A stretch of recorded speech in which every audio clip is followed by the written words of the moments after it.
Shobhiji, when we have discussions like these, we often also hear about Rashtra and Rajya. Can you please explain what the difference between these two is? Oh, thanks, Kamal. Thanks for actually catching that because it's always used interchangeably. There's always a confusion.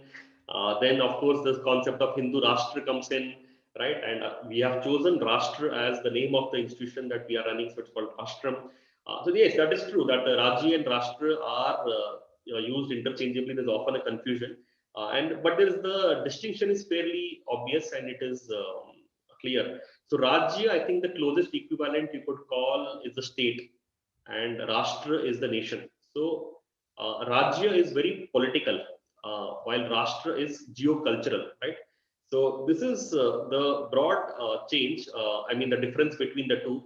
Um, what we have to understand is the Rajya is a kind of a super layer based on the Rashtra. Rashtra is the living civilization, the nation. It is geocultural. It is eternal.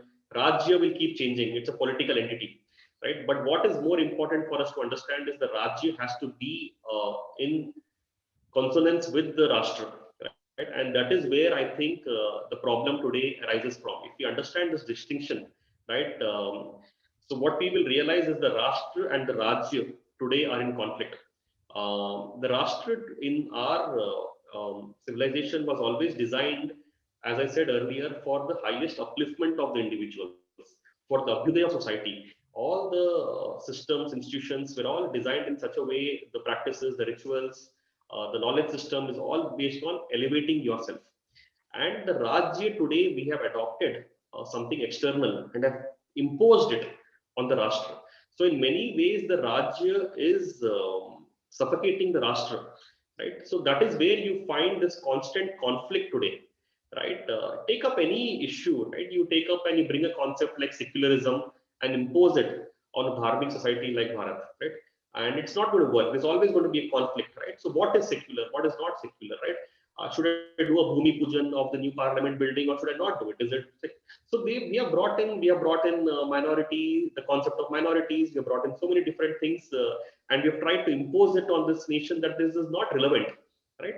So we have always understood our nation as this geocultural unity right from the Himalayas all the way up to the oceans at the bottom, and then the different institutions. There are religious institutions. There is, of course, a Varnashrama. There's a way of life that has been designed, right? And all of them is working towards bringing the highest goal of the individual to be fulfilled and its highest pursuits. And the Rashtra has, and we have chosen an entire constitution model, the model of the polity, and imposed it on this. That doesn't resonate with this. And that's the work at Rashtram as well. That how do we bring a consonance between these two, right? How do we build a polity that understands the aspirations of the nation and is aligned? And we have not done much work on that. And I think you understand, right? Right from the times of the way the constitution was drafted, all the way till where we are today. I mean, I'm saying the constitution because when you talk about the polity or the state, the original text is the constitution, right? And that defines all these things.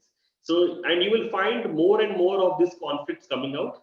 It's not just Shabarimala, it's not just Ram Janmabhoomi, it is not just the places of worship act, it is not just about secularism. Lot of these questions, if you boil down and see, you will see that what the nation is aspiring, what the nation is shouting out, the state doesn't have the way to understand that. There is no way to assimilate those aspirations. And then if you come from a different thought process, you will say this is majoritarianism, this is something else. So there is a lot of cognitive dissonance that is happening. That is why the old lady worshipping her small temple in a small village in our country, um, when she does her worship, she still is not doing it for herself. If you notice this, right? So towards the end, she will say, "Loka Sukhino Bhavantu," right? So she talks about the well-being of the entire cosmos, and we have somehow dismissed her, and we have imposed something else and on her, right? And then she's confused what's happening, right? So I think it's very important that our polity is understands what our living civilization is and is based and built on that. that needs, first of all, a lot of self-confidence, a lot of decolonizing our own mind, understanding, decolonizing our liberal arts curriculum, so that we could build something like this. Yeah.